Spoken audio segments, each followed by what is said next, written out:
Hello बच्चों, कैसे हो आप लोग।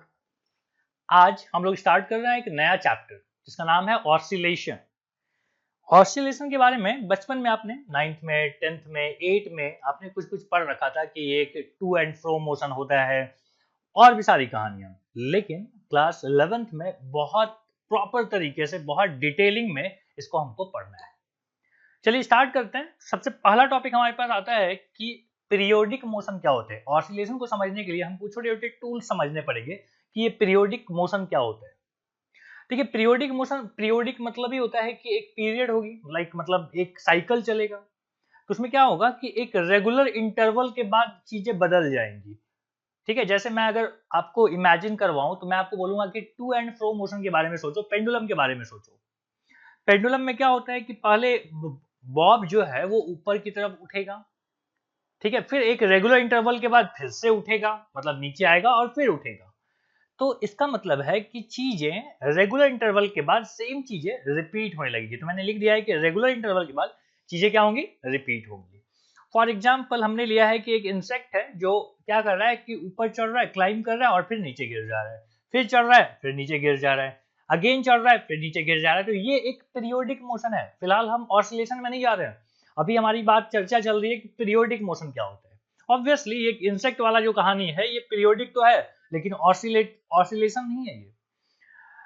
ठीक है, तो अगर मैं यहाँ पे ग्राफ बनाऊं हाइट वर्सेस टाइम के बीच में, तो हम क्या देखेंगे कि समय जैसे जैसे बढ़ रहा होगा वैसे वैसे उसकी हाइट बढ़ रही होगी। एक सर्टेन हाइट पे जब पहुंचा होगा वापस फिसल के नीचे गिर गया होगा, मतलब हाइट फिर से जीरो आ गई होगी।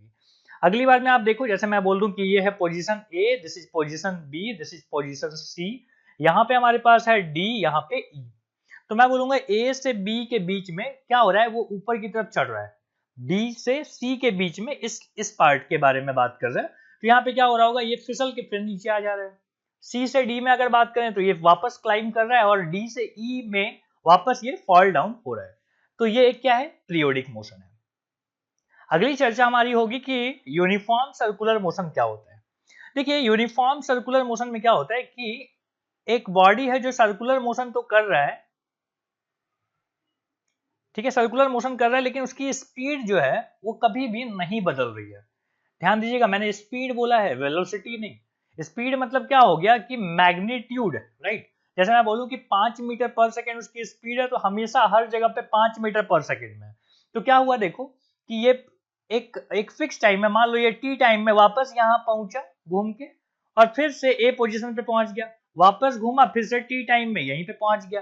तो ये एक क्या हो रहा है कि चीजें रिपीट हो रही है, कुछ समय के बाद वापस बार बार वो ए पोजीशन पे पहुंच जा रहा है। जब भी इस तरीके का रिपीटेड मोशन होगा और रेगुलर इंटरवल में होगा, ध्यान दीजिएगा रेगुलर इंटरवल में होगा, तो ये क्या होगा, यूनिफॉर्म सर्कुलर मोशन होगा।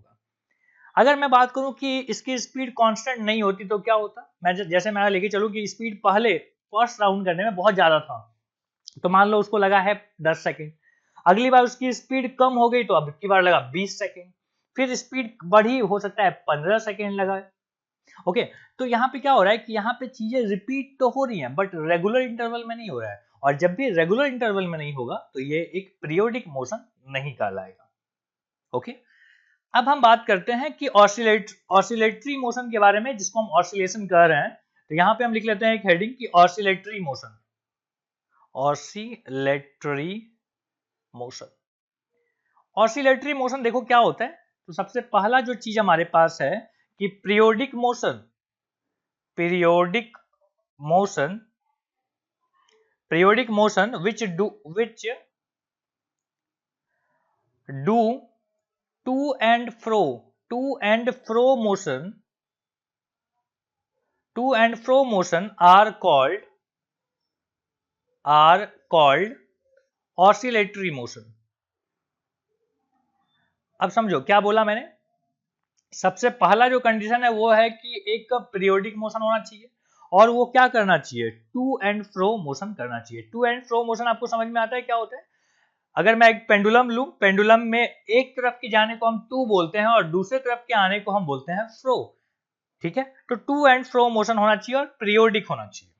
ओके, अब जैसे यही एग्जांपल चूंकि हमने लिया है पेंडुलम का, तो आप यहाँ पे डायग्राम बना के देख लीजिए कि जैसे हमने यहाँ पे ले लिया ये यहाँ पे हमारे पास है बॉब, और ये क्या कर रहा है, ये स्विंग कर रहा है, एक बार इधर जा रहा है, अगली बार वो वापस घूम के आ रहा है तो इधर भी जा रहा है।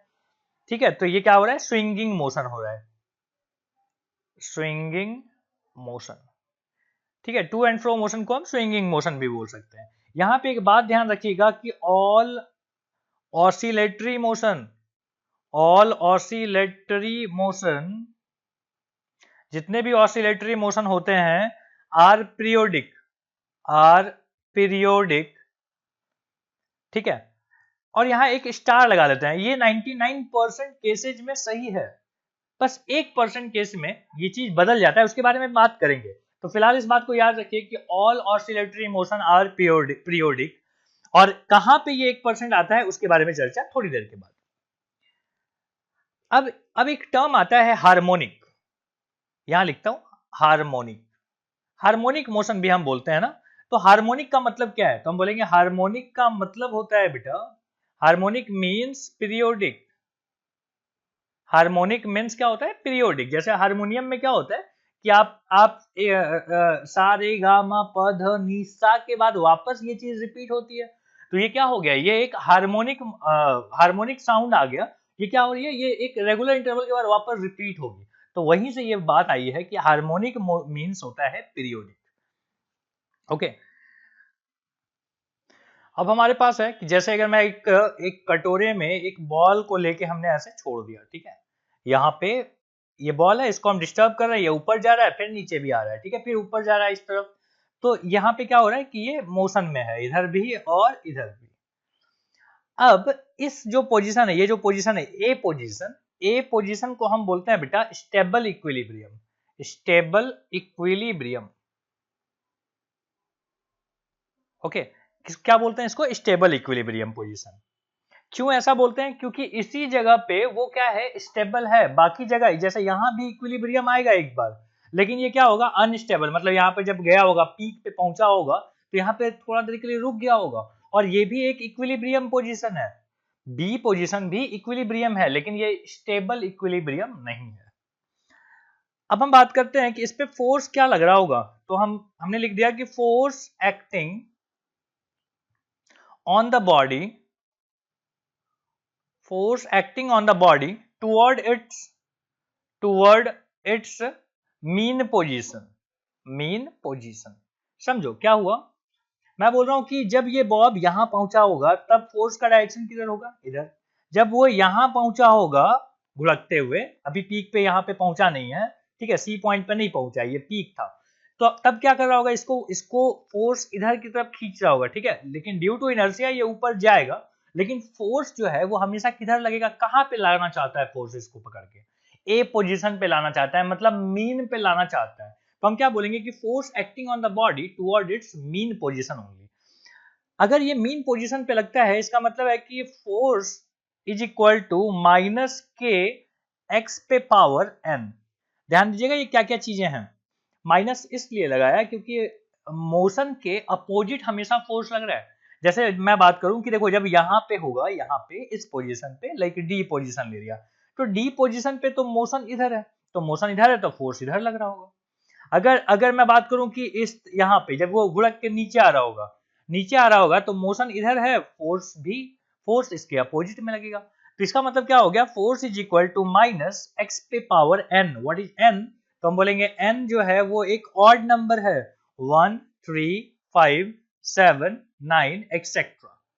व्हाट इज एक्स, अच्छा हम बोलेंगे कि when x is positive, x से डिस्टेंस है बेटा, और एक्स अगर पॉजिटिव है, ठीक है, if x is positive then क्या हो जाएगा, force is, when x is positive then force is negative, and when x is negative force is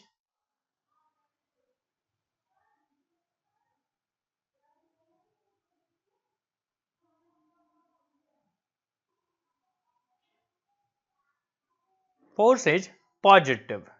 ठीक है, जैसे जैसे मैं बोलूं कि जैसे यहां पे देखो, यहां पे क्या हो रहा है कि मोशन इस तरफ हो रहा है ना, इस तरफ हो रहा है, और घुड़क के जब वापस आ रहा होगा तो मोशन इधर आ रहा होगा, और फोर्स भी क्या लग रहा है, इधर ही लग रहा है।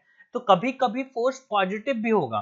कब ये सब कहानी होगी, तो हमने यहाँ पे लिख दिया है कि देखो x अगर पॉजिटिव है, पॉजिटिव x का मतलब क्या हुआ कि इस तरफ से इस तरफ जाना। अगर इस तरफ जा रही है बॉडी तो क्या होगा, तो हम बोलेंगे कि इस तरफ जा रही है तो x इज पॉजिटिव, तो फोर्स क्या होगा, फोर्स जो है हमेशा इधर लगेगा। और अगर बॉडी इस तरफ जा रही है तो x इज नेगेटिव, और x अगर नेगेटिव है तो क्या हो गया, फोर्स जो होगा वो कैसा होगा, फोर्स इज पॉजिटिव, इस डायरेक्शन में होगा। तो यही कहानी है और कुछ नहीं। तो ये सब आपको सोचना ना पड़े इसके लिए क्या हो गया, फोर्स का आपके पास एक फॉर्मूला मिल चुका है। ठीक है, कहीं पे लिख देते हैं इस बात को कि x क्या है, x is displacement, x is displacement of body from its mean position, from its mean position. Mean position से अगर उसका हमको डिस्प्लेसमेंट लेना है, मान लीजिए ये मीन पोजीशन है, मीन पोजीशन से इधर जा रहे हो तो पॉजिटिव, और इस तरफ जा रहे हैं तो क्या होगा, नेगेटिव। तो डिस्प्लेसमेंट की बात है तो आपको पॉजिटिव और नेगेटिव दोनों साइन को का ख्याल रखना पड़ेगा। अब अगर मैं बात करूं कि इसी फॉर्मूले में f is equal to minus k into x पे पावर n में अगर मैं लिख दूं कि x मान लीजिए 0 हो, x 0 कहां पे होगा, जब वो ऑलरेडी मीन पोजीशन पे होगा, तो फोर्स कितना लगेगा, तो हम बोलेंगे फोर्स इज इक्वल टू के 0 पे पावर n दैट इज 0। मतलब उस जगह पे मीन पोजीशन पे उस पर कोई फोर्स नहीं लग रहा होगा। इसीलिए कोई फोर्स चूंकि नहीं लग रहा है तो हम उसको क्या बोलते हैं कि वो एक स्टेबल इक्विलिब्रियम है। क्लियर हो गया ये चीज कि स्टेबल इक्विलिब्रियम हम क्यों बोलते हैं। बहुत अच्छे। अब हम यहाँ पे एक बात लिख देते हैं कि ऑल ऑसिलेटरी, वही बात लिख रहा हूं, ऑसिलेटरी, टी-ओ क्या लिख दिया मैंने, फिर से लिख देते हैं, oscillatory, all oscillatory motion are periodic except, ये जो 1% वाली बात है ना उसके बारे में लिख रहा है कि accept in which energy is lost, जिसको हम क्या बोलते हैं, जिसको हम बोलते हैं डैम्प्ड ऑसिलेशन, डैम्प्ड ऑसिलेशन। ठीक है, तो डैम्प्ड ऑसिलेशन जब होगा ना तब हम इसको क्या बोलेंगे कि तब to and fro motion oscillatory motion नहीं है। क्यों, क्योंकि वहां पे एनर्जी का लॉस हो गया है और चीजें क्या हो रही है कि पीरियोडिक तो है, ठीक है, पीरियोडिक तो है, लेकिन जहां पे वो पहुंचा था पहली बार, जैसे मैं बात करूं कि देखो डैम्प्ड ऑसिलेशन कैसा होता है, ये रहा, पहली बार में बॉल इस हाइट तक पहुंचा, फिर ये यहां तक पहुंचा, अब की बार जब गया तो यहीं तक पहुंचा, फिर ये इधर जब गया तो यहीं पे पहुंचा, ठीक है, फिर वापस गया यहीं पे पहुंचा और धीरे धीरे करके यहाँ पे आके रुक गया। तो यहाँ पे देखो पहली बार में वो ए पोजीशन पे पहुंचा था, दूसरी बार में तो ए पहुंचा ही नहीं, तो उसका टाइम इंटरवल भले सेम रहा लेकिन वो चीजें उस पोजीशन को वापस गेन नहीं कर पा रहा है, और चूंकि वो उस पोजीशन को गेन नहीं कर पा रहा है मतलब ये क्या हुआ, प्रॉपरली ये रिपीट नहीं हो रहा है, और जब भी रिपीटेड मोशन नहीं होगा तो ये पीरियोडिक भी नहीं होगा। ठीक है, चलिए बहुत अच्छा। तो इसको आप, उम्मीद है कि आप इसका नोट्स और चीजों को कॉपी करते हुए जरूर चल रहे होंगे, नहीं तो आपको ये रामायण की कथा लगेगी। चलिए अगले पॉइंट पे आते हैं। अगला पॉइंट हमारे पास है कि सिंपल हार्मोनिक मोशन।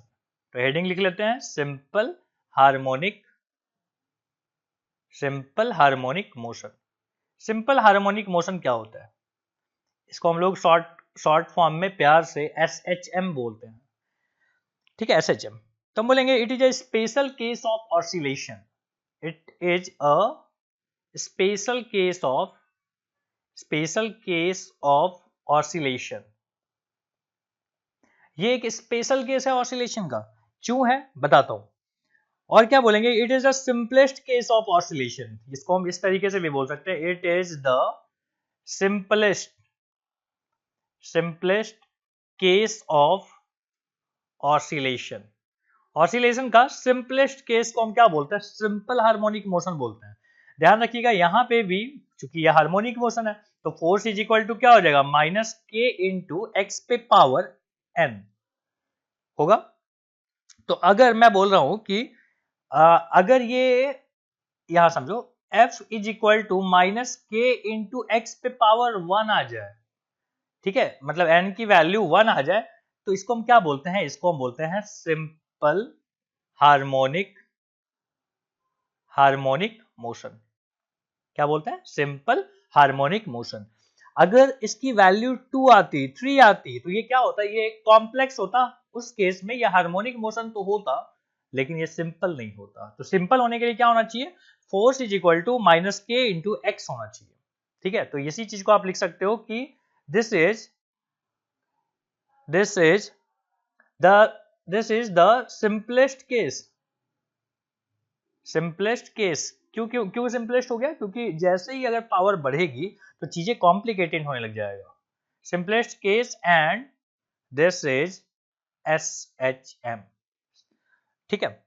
तो हमने बोला कि देखो force is equal to minus k x अगर है हमारे पास, तो हम क्या बोलते हैं कि होगा, है ना, ये एक सिंपल हार्मोनिक मोशन है। और सिंपल हार्मोनिक मोशन एक ऑसिलेटरी मोशन है। ऑसिलेटरी मोशन, सारे के सारे ऑसिलेटरी मोशन एक पीरियोडिक मोशन होता है ना। तो मैं इन चीजों को ना समराइज करता हूं। मैंने क्या बोला कि देखो ऑल ऑसिलेटरी मोशन जो होगा वो SHM होगा क्या, सिंपल हार्मोनिक होगा क्या, सारे के सारे ऑसिलेटरी नहीं। ऑसिलेटरी मोशन बहुत बड़ा दुनिया है, उसका एक छोटा सा पार्ट है SHM। तो हम बोलेंगे ऑल ऑसिलेटरी SHM होगा, बोलेंगे नहीं, गलत बात है। फिर हमने पूछा कि ऑल SHM क्या ऑसिलेटरी होगा, बिल्कुल बिल्कुल होगा, क्योंकि SHM एक पार्ट है किसका, ऑसिलेटरी मोशन का। तो ऐसी बातें आपको पता होना चाहिए। आगे बढ़ते हैं, हम लोग बोलेंगे कि simple harmonic motion always in straight line. SHM always in straight line, हमेशा स्ट्रेट लाइन में होगा, ठीक है। क्यों, क्योंकि H F is equal to minus k into x suggest, ठीक है, ऐसा सजेस्ट किया गया है। जैसे एक एग्जांपल ले लें हम लोग कि देखो हमारे पास एक स्प्रिंग है, स्प्रिंग के साथ हमने एक कनेक्ट कर दिया है एक बॉडी को। अब हम इसको क्या कर रहे हैं, इसके मेन पोजीशन से थोड़ा सा हम डिस्टर्ब कर रहे हैं, मतलब या तो हम इसको पुश कर दिए होंगे या तो इसको पुल कर दिए होंगे हॉरिजॉन्टली। तो इस केस में क्या हुआ, ये डिस्टर्ब हो गया, और डिस्टर्ब होने के बाद ये क्या करेगा, ये ऑसिलेट जुम जुम जुम जुम करके यहाँ पे ऑसिलेट करना स्टार्ट कर देगा, ठीक है। तो अगर हम बात करें कि मीन पोजीशन से, यहाँ देखो बात करते हैं, ये इसी को एक्सटेंड करते हैं, यहाँ पे mean position, this is mean position. Mean position से यहां पे जब वो पहुंचा होगा इस जगह पे, तो हम इसको क्या बोलते हैं, एक्सट्रीम पोजीशन। और इधर भी एक एक्सट्रीम पोजीशन आना चाहिए। तो एक काम करते हैं, इक्वल दूरी पे हम लोग यहाँ पे एक्सट्रीम पोजीशन बना लेते हैं, ठीक है। एक्सट्रीम पोजीशन हमने बना लिया। अब हम बात करें कि देखिए अगर अगर अगर मीन पोजीशन से इधर जाएगा इधर, तो वेलोसिटी क्या होगी, वेलोसिटी डिक्रीज हो रही होगी। लेकिन अगर अगर मीन पोजीशन से इधर आ रहा होगा इस डायरेक्शन में, तो वेलोसिटी क्या हो रही होगी, इंक्रीज हो रही होगी। यही कहानी होती है। अब मुझे बताइए कि अगर वेलोसिटी डिक्रीज हो रही है तो एक्सेलरेशन क्या हो रहा होगा, नेगेटिव होगा। और अगर इस डायरेक्शन में आ रहा है तो एक्सेलरेशन क्या होगा, पॉजिटिव होगा, ठीक है। तो कहानी अब थोड़ा थोड़ा पल्ले पड़ रही है। मैं यहाँ पे लिख देता हूँ कि एक्सेलरेशन इज नेगेटिव। जब यहाँ पहुंचा होगा तो एक्सेलरेशन नेगेटिव होगा, लेकिन वेलोसिटी क्या होगी, जीरो। सोचो, कभी कभी आपसे पूछ लेता है कि क्या कभी भी वेलोसिटी जीरो रह सकती है अगर एक्सेलरेशन नॉन जीरो है, तो आप बोलेंगे हाँ यहाँ पे है, और नॉन जीरो है तो नेगेटिव है यहाँ पे। अच्छा, इस एक्सट्रीम पोजीशन पे क्या हुआ, तो हम बोलेंगे इस एक्सट्रीम पोजीशन पे ए हमारे पास क्या है, ए हमारे पास है पॉजिटिव, ठीक है, ए हमारे पास क्या है, positive, and again velocity is zero. इस पोजीशन पे ए इज इक्वल टू जीरो है, बीच में क्या है, एक्सेलरेशन जीरो है। क्यों, क्योंकि फोर्स नहीं लग रहा है। जब भी फोर्स नहीं लग रहा है तो एक्सेलरेशन क्या होगा, जीरो होगा। वेलोसिटी नॉन जीरो होगी, ठीक है। और वेलोसिटी जो है ना वो v मैक्स होगा, मैक्सिमम वेलोसिटी होगी मीन पोजीशन पे, ठीक है। बाद में उसकी वेलोसिटी कम होने लग जाएगी, ठीक है। बात समझ में आ गई। अच्छा, अब हम बोलेंगे कि ए जो होता है A, it is always directed toward mean position, always directed toward mean position. चाहे कुछ भी हो जाए, फोर्स हमेशा किधर लगेगा, डायरेक्शन ऑफ फोर्स किधर होगा, हम बोलेंगे टुवर्ड द मीन पोजीशन। ठीक है, टुवर्ड द मीन पोजीशन, चाहे आप मीन पोजीशन से अवे जा रहे हो या फिर टुवर्ड द मीन पोजीशन आ रहे हो, एक्सेलरेशन का डायरेक्शन फिक्स है किधर, तो बोलेंगे टुवर्ड द मीन पोजीशन। अब यहां पे अगर मैं बात करूं कि फोर्स की वैल्यू आपने क्या लिखा, आपने लिखा -k इंटू एक्स पे पावर 1, जिसको हम नहीं लिख रहे हैं, एक्स लिख रहे हैं हम लोग। नाउ फोर्स को हम क्या बोलते हैं, मास इंटू एक्सेलरेशन बोलते हैं। And now this is equal to how much, हम बोलेंगे कि दिस इज kx। तो क्या आप यहां से एक्सेलरेशन की वैल्यू निकाल सकते हो, तो बोलेंगे kx अपॉन m। ये एक्सेलरेशन मिल गया।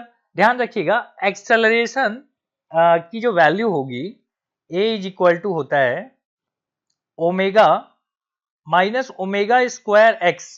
क्या होता है, माइनस ओमेगा स्क्वायर एक्स भी होता है, पता है ना आपको। ए की वैल्यू क्या होती है, minus omega square into x. तो अगर मैं इन दोनों को इक्वेट करूं, तो क्या आ जाएगा, तो हम बोलेंगे minus k upon m is equal to omega square, minus omega square. तो माइनस माइनस यहां से कैंसिल कर दीजिए और यहां पे आपको मिल जाएगा omega is equal to root of k by m. बहुत इंपॉर्टेंट चीज है ये, omega is equal to root of k by m. ठीक है, ओमेगा क्या है, हम बोलेंगे एंगुलर वेलोसिटी। एंगुलर वेलोसिटी कितनी आ गई, तो बोलेंगे k upon m। What is k, k इज spring constant. What is m, m is mass of body. Again मैं बात करूं कि when x is equal to 0, अगर x 0 हो जाए तो क्या होगा, अगर x 0 होगा तो a होगा 0, वही मीन पोजीशन वाली बात चल रही है। और अगर मैं बात करूं कि force is equal to minus k into x होता है, ए इज इक्वल टू हमारे पास आ गया एफ अपॉन एम, और ए इज इक्वल टू एक और चीज आया है के अपॉन एम इंटू एक्स, यही आया था। ठीक है, तो मैं और एक चीज अपने पास और आया था कि a is equal to minus omega square into x होता है। ठीक है, अब सोचो कि अगर ए 0 हो जाए, if a is equal to 0, अगर ए 0 आ जाए तो क्या ओमेगा तो 0 नहीं होगा। तो ऐसा कब होगा, when x is equal to 0। तो मिला जुला के मैंने आपको ये बताया कि at mean position acceleration is 0। ठीक है, इसी चीज का मैथमेटिकल रूप है ये सब, कि इस फॉर्मूला में भी आप पुट कीजिए, आपको चीजें वही मिलेंगी। ओके, अब मैं दो ग्राफ बनाना चाहता हूं। देखिए, ग्राफ अगर मैं बनाऊं, एक काम करते हैं, ये वाला ग्राफ ले लेते हैं।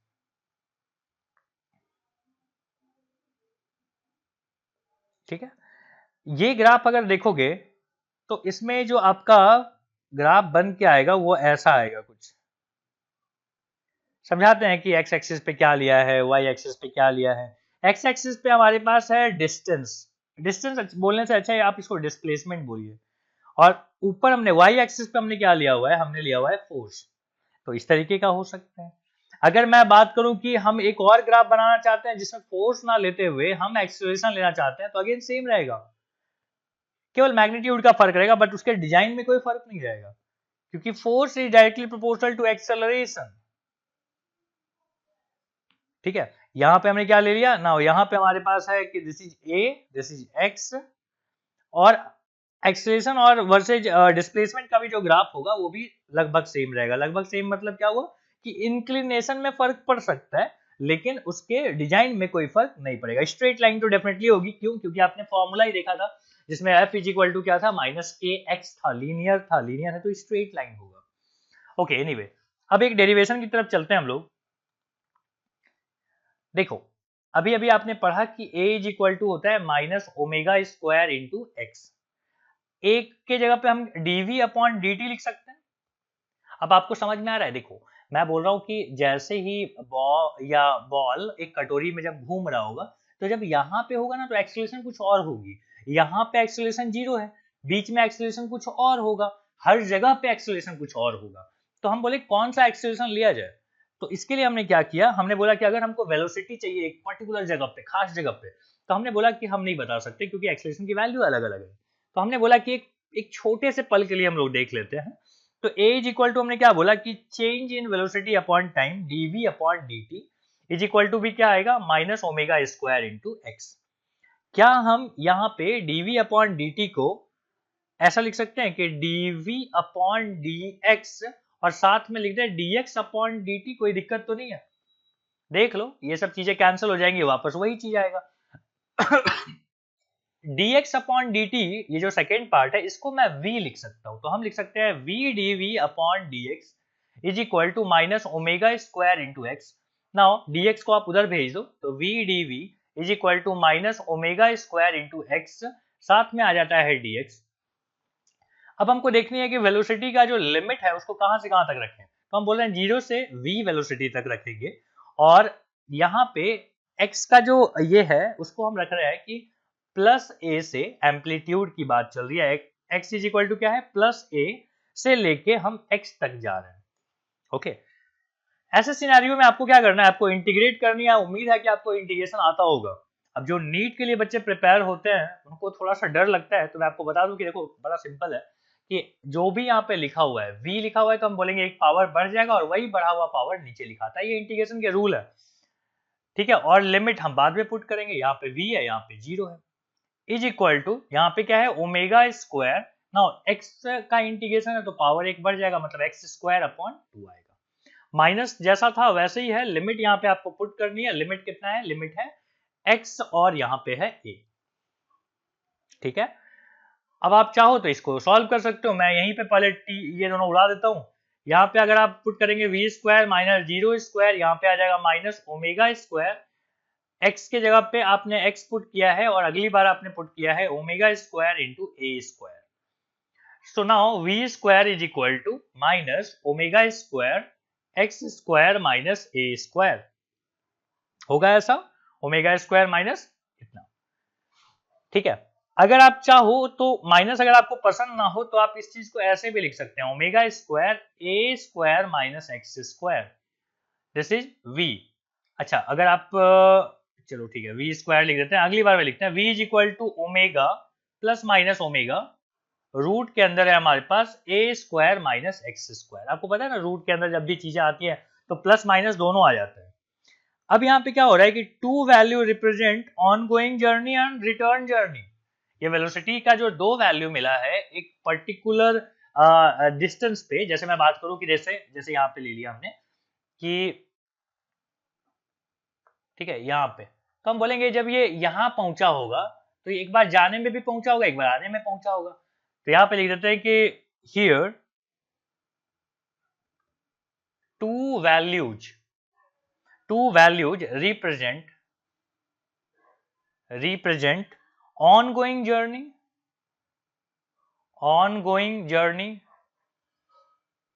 and return journey, ठीक है। रिटर्न जर्नी फुल फॉर्म में तुम खुद लिख लो भाई। ओके, यहां तक तो बात समझ में आती है। तो वेलोसिटी आपको मिल चुका है। अब हम थोड़ा सा इसको ना और आगे बढ़ाएंगे और इसके पाथ के बारे में भी बात करेंगे। अच्छा इससे पहले मैं बात करूं कि v मैक्स कितना होगा, v मैक्स कितना होगा, मैक्सिमम वेलोसिटी कितनी होगी। तो हम बोलेंगे प्लस माइनस ओमेगा, और जो चीज माइनस हो रही है उसको हम जीरो कर दें, मतलब a स्क्वायर माइनस 0 स्क्वायर। कहां पे, तो हम बोलेंगे at mean position. x zero कहां पे होता है, मीन पोजीशन पे होता है, तो हमने x की जगह पे 0 पुट कर दिया। ऐसे सिनेरियो में आपके पास आ रहा है कि omega a plus minus omega a, v max maximum velocity क्या होगी ओमेगा इंटू ए होगी, या ए ओमेगा जो भी मैंने आप बोलिए। चलिए यहां तक तो बात समझ में आती है। अब हम क्या बात कर रहे हैं कि देखो हमारे पास मिल चुका है v is equal two plus minus omega A square minus x square का रूट, राइट। तो एक काम करते हैं हम ना यहाँ पे स्क्वायर लिख ही लेते हैं, स्क्वायर और यहाँ भी स्क्वायर, ठीक है, ऐसा लिखा हुआ है। क्या मैं इसको इस तरीके से लिख सकता हूं कि v square upon omega square, ठीक है, v square upon omega square. एक काम करो ये प्लस माइनस है ना तो इसको एक ही चीज लो, प्लस ले लो, ठीक है। और यहाँ पे हम क्या लिख रहे हैं, यहाँ पे हम लिख रहे हैं प्लस एक्स स्क्वायर, ध्यान देना, is equal to a square लिख सकता हूँ। चीजों को अरेंज करके देखो, लिख सकते हैं, बिल्कुल लिख सकते हैं। क्या हम इस ए स्क्वायर को भी नीचे ला सकता हूँ? थोड़ा इसको ऊपर ले आके आते हैं। हमने लिख लिया कि v square upon a square omega square plus x square is equal to 1। अब आप ध्यान दो, जो मैथमेटिक्स वाले स्टूडेंट्स हैं उनको उनको थोड़ा ज्यादा आइडिया होगा इसके बारे में कि ये एक इलिप्स का इक्वेशन है। जो नीट वाले स्टूडेंट है उनके लिए भी बता रहा हूँ कि देखो जी, इतना भी मुश्किल नहीं है कि आप डर के भाग जाओ। ये किसका इक्वेशन है? ये इलिप्स का है, इलिप्स का इक्वेशन है। ठीक है, तो इलिप्स का इक्वेशन है। इलिप्स का इक्वेशन वैसे कैसा होता है? तो हम बोलेंगे x square a square plus y square b square is equal to 1। ठीक है, तो हमने क्या देखा? हमने देखा कि ये एक इलिप्टिकल पाथ बना रहा है। इसका जो ग्राफ है ये एक इलिप्टिकल ग्राफ बन रहा है, ऐसा ऐसा। ठीक है, जिसमें यहाँ पे क्या है? तो यहाँ पे हम बोलेंगे कि माइनस ए ओमेगा है। यहाँ पे क्या है? तो हम बोलेंगे प्लस ए ओमेगा है, मैक्सिमम वेलोसिटी है। यहाँ पे डिस्टेंस क्या है? ये आपको x की वैल्यू है और ये वेलोसिटी की वैल्यू। ठीक है, तो और यहाँ पे कितना आ रहा है? तो हम बोलेंगे यहाँ पे x की वैल्यू है प्लस ए, एम्पलीट्यूड के बारे में बात चल रही है, और x इज इक्वल टू यहाँ पे माइनस ए है। जब मैक्सिमम एम्पलीट्यूड पे थी तो वेलोसिटी यहाँ पे क्या था? जीरो। देख लो इस पार्ट पे, मैक्सिमम एम्पलीट्यूड पे वेलोसिटी जीरो, मीन पोजीशन पे इसकी वेलोसिटी इतनी। और ये कैसा दिख रहा है? तो ये एक इलिप्स दिख रहा है। ओके राइट, तो आज का लेक्चर यहीं तक था। अगले लेक्चर में हम लोग मिलेंगे और वहां पे और भी डेरिवेशन को समझेंगे। तब तक के लिए रिवाइज करते रहिए, पढ़ाई करते रहिए। Thank you.